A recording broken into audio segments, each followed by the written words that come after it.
a bit of a whoops with the car down there on the starter motor. Roll the intro.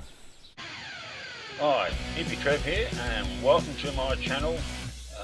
Hope you get something out of it. Rightio, well, so I went to take off this morning when I got back from Shelby's place, and I don't know if you can see down in there, but the whole solenoid down there is smashed off. I'm giving that a bit of a, try and give that a bit of a wiggle. I don't know if you can see it. The whole solenoid there is just fucking smashed off. I better disconnect the battery before I start firing or anything. So I think what's happened, I was leaving Shelby's place and I had the steering on full lock. I'm caught in a spark plug lead here. So I had the steering on full bloody lock, and I heard this crunch sound, which I wasn't actually aware of what that was. And didn't think nothing of it. We got home and I went to take off down the street and I got no starter motor, and that's exactly why I've crunched the plastic off the solenoid. Now, I'm just having a look here. I've got another starter motor there. I'm in with half a chance, maybe, of replacing just the solenoid without pulling the whole starter motor out. So that'll be my first attempt to just replace the solenoid without pulling the starter motor out, which would be a bonus. So, but yeah, so that power steering ram down the bottom there, which you can't quite see, I was on a very tight angle, so I've had her on full left lock. Yeah, full left lock. And I've had the right wheel down, so the left wheel was up high, and I've gone crunch, and from what I can tell, like I said, I've literally the power steering ram's come up and smashed the solenoid off. So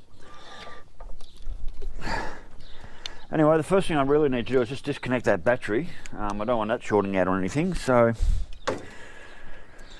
rightio, well, so it may or may not be an easy fix. I do have another starter motor there. It's a big chunky old bastard. I don't know if it's the same as that one, but the solenoid looks the same. And if not, I'm sure I can get another solenoid. I won't be able to replace that one. So we're actually raining at the moment.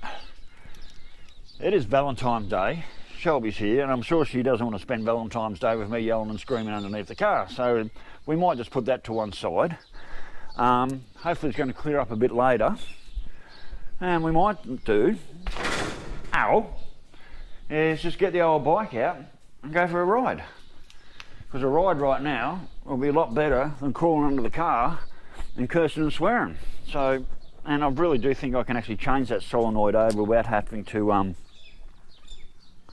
without having to actually pull the starter motor out of the car. So what I really need now is a spanner. So a 9/16 or ½ inch should do it.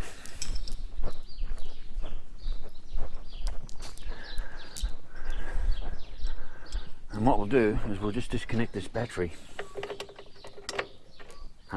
½ inch. We'll disconnect the positive off the battery, because the last thing I want now is for the that solenoid to short out on the exhaust somewhere and set the poor old car on fire. So okay, battery's disconnected, that's sorted. Alright, rightio world, so as I said, at the moment I'm not going to tackle this today. It's Valentine's Day, and yeah, my partner doesn't need to hear me yelling and screaming under the car. I'll send her home before I start on that, and basically if this weather clears up, which I think it might, it's looking pretty good, yeah, give it an hour so, we'll jump on the bike and go for a ride. So anyway, cheers later, stay safe, knees in the breeze.